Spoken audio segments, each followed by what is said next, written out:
ಒಟ್ಟಿನಲ್ಲಿ ಈಗ ಕರ್ನಾಟಕದಲ್ಲಿ ಸರ್ಕಾರ ವರ್ಸಸ್ ಗವರ್ನರ್ ಕದನ ಜೋರಾಗಿದೆ. ರಾಜ್ಯಪಾಲರು ಕೊಟ್ಟಿರ್ತಕ್ಕಂಥ ಸಲಹೆಗಳನ್ನ ಸುತರಾಂ ಒಪ್ಪೋದಿಲ್ಲ, ಭಾಷಣವನ್ನ ಯಾವುದೇ ಕಾರಣಕ್ಕೂ ಬದಲಾಯಿಸೋದಿಲ್ಲ ಅಂತ ಸರ್ಕಾರ ಪಟ್ಟು ಹಿಡಿದಿದೆ. ಅದೇ ರೀತಿ ಆ 11 ಪ್ಯಾರಾಗ್ರಾಫ್ಗಳನ್ನು ಓದೋದಿಲ್ಲ ಅಂತ ರಾಜ್ಯಪಾಲರು ಪಟ್ಟು ಹಿಡಿದಿದ್ದಾರೆ. ಹಾಗಾದ್ರೆ ಮುಂದೆ ಏನೆಲ್ಲ ಆಗಬಹುದು ನೋಡು.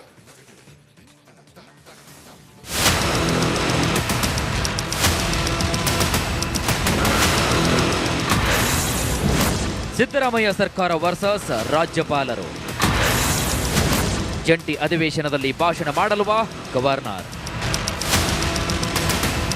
ರಾಜ್ಯದಲ್ಲಿ ಸರ್ಕಾರ ಹಾಗೂ ಗವರ್ನರ್ ನಡುವೆ ಮತ್ತೆ ಸಮರ ಶುರುವಾಗಿದೆ. ಜಂಟಿ ಅಧಿವೇಶನದಲ್ಲಿ ಭಾಷಣಕ್ಕೆ ರಾಜ್ಯಪಾಲ ಗೆಹ್ಲೋಟ್ ನಿರಾಕರಿಸಿದ್ದಾರೆ. ವಿ ರಾಮ್ಜಿ ಕಾಯ್ದೆಯನ್ನು ತಂದಿರುವುದನ್ನು ವಿರೋಧಿಸಿ ಖಂಡನ ನಿರ್ಣಯ ಕೈಗೊಳ್ಳಲು ವಿಶೇಷ ಅಧಿವೇಶನ ನಡೆಸಲು ಸರ್ಕಾರ ಉದ್ದೇಶವನ್ನು ಹೊಂದಿತ್ತು. ಆದರೆ ಜಂಟಿ ಅಧಿವೇಶನ ಉದ್ದೇಶಿಸಿ ಭಾಷಣ ಮಾಡಲು ರಾಜ್ಯಪಾಲರು ನಿರಾಕರಿಸಿದ್ದಾರೆ. ಇದು ಸರ್ಕಾರಕ್ಕೆ ತಲೆನೋವಾಗಿದೆ.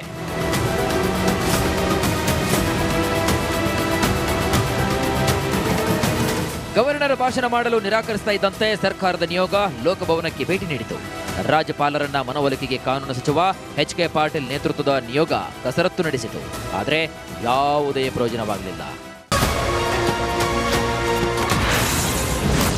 ರಾಜ್ಯಪಾಲರ ಸಲಹೆ ತಿರಸ್ಕರಿಸಿದ ಸಿದ್ದರಾಮಯ್ಯ. ಭಾಷಣದಲ್ಲಿ 11 ಪಾಯಿಂಟ್ ತೆಗೆಯುವಂತೆ ಸರ್ಕಾರಕ್ಕೆ ರಾಜ್ಯಪಾಲರು ಸೂಚನೆ ನೀಡಿದರು. ರಾಜ್ಯಪಾಲ ಗೆಹ್ಲೋಟ್ ಸಲಹೆಯನ್ನ ಸಿಎಂ ಸಿದ್ದರಾಮಯ್ಯ ತಿರಸ್ಕರಿಸಿದ್ದಾರೆ. ಗವರ್ನರ್ ಸಲಹೆಯನ್ನ ಸಾರಾಸಗಟವಾಗಿ ತಳ್ಳಿ ಹಾಕಿದ್ದಾರೆ. ಸಿಎಂ ಸಂದೇಶವನ್ನ ರಾಜ್ಯಪಾಲರಿಗೆ ತಿಳಿಸಿದ್ದಾರೆ. ಎರಡನೇ ಬಾರಿ ರಾಜ್ಯಪಾಲ ತಾವರ್ಚಂದ್ ಗೆಹ್ಲೋಟ್ ಅವರನ್ನ ಸಿಎಂ ಕಾನೂನು ಸಲಹೆಗಾರ ಶಾಸಕ ಪೊನ್ನಣ್ಣ ಭೇಟಿ ಮಾಡಿ ಚರ್ಚೆ ನಡೆಸಿದರು. ಅವರ ಹತ್ರ ಮುಖ್ಯಮಂತ್ರಿಗಳು ಕಾನೂನು ಸಚಿವರ ಜೊತೆ ಚರ್ಚೆ ಮಾಡಿರುವಂತದ್ದನ್ನ ಮಾನ್ಯ ರಾಜ್ಯಪಾಲರಿಗೆ ಅವರ ಗಮನಕ್ಕೆ ತರುವಂತ ಕೆಲಸವನ್ನು ಮಾಡಿದ್ದೇನೆ. ಅದೇ ಈಗ ರಾಜ್ಯಪಾಲರಿಗೆ ನಾವು ಕೊಟ್ಟಿರುವಂತ ಭಾಷಣ ಏನಿದೆ ಅದರಲ್ಲಿ ನಾವು ಏನು ಬದಲಾವಣೆ ಮಾಡಲಿಕ್ಕೆ ಆಗೋದಿಲ್ಲ. ನೀವು ಅದೇ ಭಾಷಣವನ್ನು ಓದಬೇಕು ಅಂತ ಅವರಲ್ಲಿ ನಾವು ಮನವಿಯನ್ನು ಮಾಡಿದ್ವಿ. ಸಾಂವಿಧಾನಿಕವಾಗಿ ಏನು ಹೇಳ್ತದೆ, ಯಾವ ರೀತಿಯಾದಂಥ ಕಾನೂನು ಇದೆ ಮತ್ತು ತೀರ್ಪುಗಳೇನಿದೆ ಇದೆಲ್ಲವನ್ನು ಕೂಡ ಅವರಿಗೆ ಗಣನೆಗೆ ತಂದಿದ್ದೀವಿ. 11 ಪ್ಯಾರಾದಲ್ಲಿನ 7 ಅಂಶಗಳನ್ನು ತಿದ್ದುಪಡಿ ಮಾಡಲು ಸರ್ಕಾರ ತೀರ್ಮಾನಿಸಿದ್ದಾರೆ. ಇಂದು ನಡೆಯಲಿರುವಂತಹ ಅಧಿವೇಶನಕ್ಕೆ ರಾಜ್ಯಪಾಲರು ಆಗಮಿಸುವ ಸಾಧ್ಯತೆ ಇದೆ. ಡ್ಯಾಮೇಜ್ ಕಂಟ್ರೋಲ್ಗೆ ಸರ್ಕಾರ ಮುಂದಾಗಿದೆ. ಆದರೆ ತಮಿಳುನಾಡು, ಕೇರಳದಲ್ಲಿ ಆದಂತೆ ಕರ್ನಾಟಕದಲ್ಲೂ ಕೂಡ ಆಗುತ್ತಾ ಇಲ್ವಾ? ಅಥವಾ ರಾಜ್ಯ ಸರ್ಕಾರ ಬರೆದುಕೊಟ್ಟಂತಹ ಎಲ್ಲಾ ಭಾಷಣವನ್ನೂ ಕೂಡ ಓದ್ತಾರಾ ಅನ್ನೋ ಕುತೂಹಲ ಮೂಡ್ತಾ ಇದೆ. Bureau report, republic Kannada.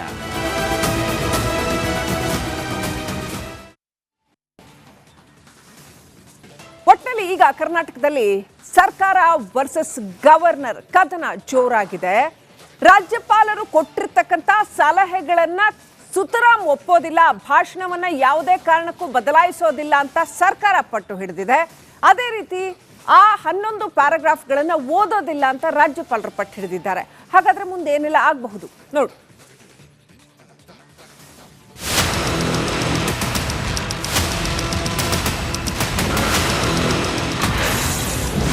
Siddaramaiah ಸರ್ಕಾರ ವರ್ಸಸ್ ರಾಜ್ಯಪಾಲರು. ಜಂಟಿ ಅಧಿವೇಶನದಲ್ಲಿ ಭಾಷಣ ಮಾಡಲ್ವಾ ಗವರ್ನರ್? ರಾಜ್ಯದಲ್ಲಿ ಸರ್ಕಾರ ಹಾಗೂ ಗವರ್ನರ್ ನಡುವೆ ಮತ್ತೆ ಸಮರ ಶುರುವಾಗಿದೆ. ಜಂಟಿ ಅಧಿವೇಶನದಲ್ಲಿ ಭಾಷಣಕ್ಕೆ ರಾಜ್ಯಪಾಲ ಗೆಹ್ಲೋಟ್ ನಿರಾಕರಿಸಿದ್ದಾರೆ. ವಿ ರಾಮ್ಜಿ ಕಾಯ್ದೆಯನ್ನು ತಂದಿರುವುದನ್ನು ವಿರೋಧಿಸಿ ಖಂಡನ ನಿರ್ಣಯ ಕೈಗೊಳ್ಳಲು ವಿಶೇಷ ಅಧಿವೇಶನ ನಡೆಸಲು ಸರ್ಕಾರ ಉದ್ದೇಶವನ್ನು ಹೊಂದಿತ್ತು. ಆದರೆ ಜಂಟಿ ಅಧಿವೇಶನ ಉದ್ದೇಶಿಸಿ ಭಾಷಣ ಮಾಡಲು ರಾಜ್ಯಪಾಲರು ನಿರಾಕರಿಸಿದ್ದಾರೆ. ಇದು ಸರ್ಕಾರಕ್ಕೆ ತಲೆನೋವಾಗಿದೆ.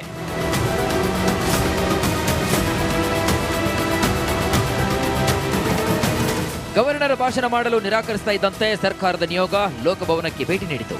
ರಾಜ್ಯಪಾಲರನ್ನ ಮನವೊಲಿಕೆಗೆ ಕಾನೂನು ಸಚಿವ ಎಚ್.ಕೆ. ಪಾಟೀಲ್ ನೇತೃತ್ವದ ನಿಯೋಗ ಕಸರತ್ತು ನಡೆಸಿತು. ಆದರೆ ಯಾವುದೇ ಪ್ರಯೋಜನವಾಗಲಿಲ್ಲ. ರಾಜ್ಯಪಾಲರ ಸಲಹೆ ತಿರಸ್ಕರಿಸಿದ ಸಿದ್ದರಾಮಯ್ಯ. ಭಾಷಣದಲ್ಲಿ 11 ಪಾಯಿಂಟ್ ತೆಗೆಯುವಂತೆ ಸರ್ಕಾರಕ್ಕೆ ರಾಜ್ಯಪಾಲರು ಸೂಚನೆ ನೀಡಿದರು. ರಾಜ್ಯಪಾಲ ಗೆಹ್ಲೋಟ್ ಸಲಹೆಯನ್ನ ಸಿಎಂ ಸಿದ್ದರಾಮಯ್ಯ ತಿರಸ್ಕರಿಸಿದ್ದಾರೆ.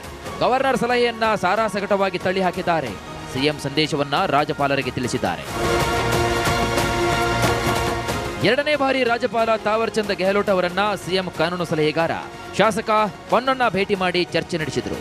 ಅವರ ಹತ್ರ ಮುಖ್ಯಮಂತ್ರಿಗಳು ಕಾನೂನು ಸಚಿವರ ಜೊತೆ ಚರ್ಚೆ ಮಾಡಿರುವಂತದ್ದನ್ನ ಮಾನ್ಯ ರಾಜ್ಯಪಾಲರಿಗೆ ಅವರ ಗಮನಕ್ಕೆ ತರುವಂತ ಕೆಲಸವನ್ನು ಮಾಡಿದ್ದೇನೆ.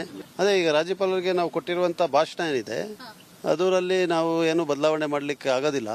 ನೀವು ಅದೇ ಭಾಷಣವನ್ನು ಓದಬೇಕು ಅಂತ ಅವರಲ್ಲಿ ನಾವು ಮನವಿ ಮಾಡಿದ್ವಿ. ಸಾಂವಿಧಾನಿಕವಾಗಿ ಏನು ಹೇಳ್ತದೆ, ಯಾವ ರೀತಿಯಾದಂಥ ಕಾನೂನು ಇದೆ ಮತ್ತು ತೀರ್ಪುಗಳೇನಿದೆ ಇದೆಲ್ಲವನ್ನು ಕೂಡ ಅವ್ರಿಗೆ ಗಣನೆಗೆ ತಂದಿದ್ದೀವಿ. 11 ಪ್ಯಾರಾದಲ್ಲಿನ 7 ಅಂಶಗಳನ್ನು ತಿದ್ದುಪಡಿ ಮಾಡಲು ಸರ್ಕಾರ ತೀರ್ಮಾನಿಸಿದ್ದಾರೆ. ಇಂದು ನಡೆಯಲಿರುವಂತಹ ಅಧಿವೇಶನಕ್ಕೆ ರಾಜ್ಯಪಾಲರು ಆಗಮಿಸುವ ಸಾಧ್ಯತೆ ಇದೆ. ಡ್ಯಾಮೇಜ್ ಕಂಟ್ರೋಲ್ಗೆ ಸರ್ಕಾರ ಮುಂದಾಗಿದೆ. ಆದರೆ ತಮಿಳುನಾಡು, ಕೇರಳದಲ್ಲಿ ಆದಂತೆ ಕರ್ನಾಟಕದಲ್ಲೂ ಕೂಡ ಆಗುತ್ತಾ ಇಲ್ವಾ? ಅಥವಾ ರಾಜ್ಯ ಸರ್ಕಾರ ಬರೆದುಕೊಟ್ಟಂತಹ ಎಲ್ಲಾ ಭಾಷಣವನ್ನೂ ಕೂಡ ಓದ್ತಾರಾ ಅನ್ನೋ ಕುತೂಹಲ ಮೂಡ್ತಾ ಇದೆ. Bureau report, republic Kannada.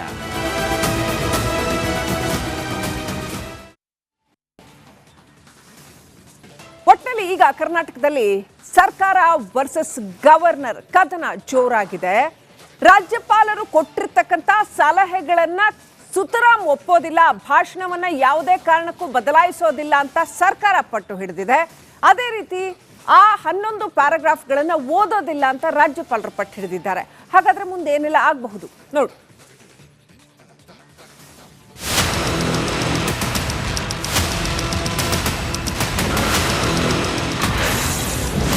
Siddaramaiah ಸರ್ಕಾರ ವರ್ಸಸ್ ರಾಜ್ಯಪಾಲರು. ಜಂಟಿ ಅಧಿವೇಶನದಲ್ಲಿ ಭಾಷಣ ಮಾಡಲ್ವಾ ಗವರ್ನರ್? ರಾಜ್ಯದಲ್ಲಿ ಸರ್ಕಾರ ಹಾಗೂ ಗವರ್ನರ್ ನಡುವೆ ಮತ್ತೆ ಸಮರ ಶುರುವಾಗಿದೆ. ಜಂಟಿ ಅಧಿವೇಶನದಲ್ಲಿ ಭಾಷಣಕ್ಕೆ ರಾಜ್ಯಪಾಲ ಗೆಹ್ಲೋಟ್ ನಿರಾಕರಿಸಿದ್ದಾರೆ. ವಿವಿ ರಾಮ್ಜಿ ಕಾಯ್ದೆಯನ್ನು ತಂದಿರುವುದನ್ನು ವಿರೋಧಿಸಿ ಖಂಡನ ನಿರ್ಣಯ ಕೈಗೊಳ್ಳಲು ವಿಶೇಷ ಅಧಿವೇಶನ ನಡೆಸಲು ಸರ್ಕಾರ ಉದ್ದೇಶವನ್ನು ಹೊಂದಿತ್ತು.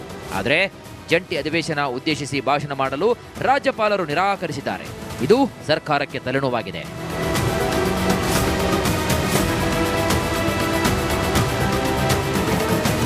ಗವರ್ನರ್ ಭಾಷಣ ಮಾಡಲು ನಿರಾಕರಿಸ್ತಾ ಇದ್ದಂತೆ ಸರ್ಕಾರದ ನಿಯೋಗ ಲೋಕಭವನಕ್ಕೆ ಭೇಟಿ ನೀಡಿತು.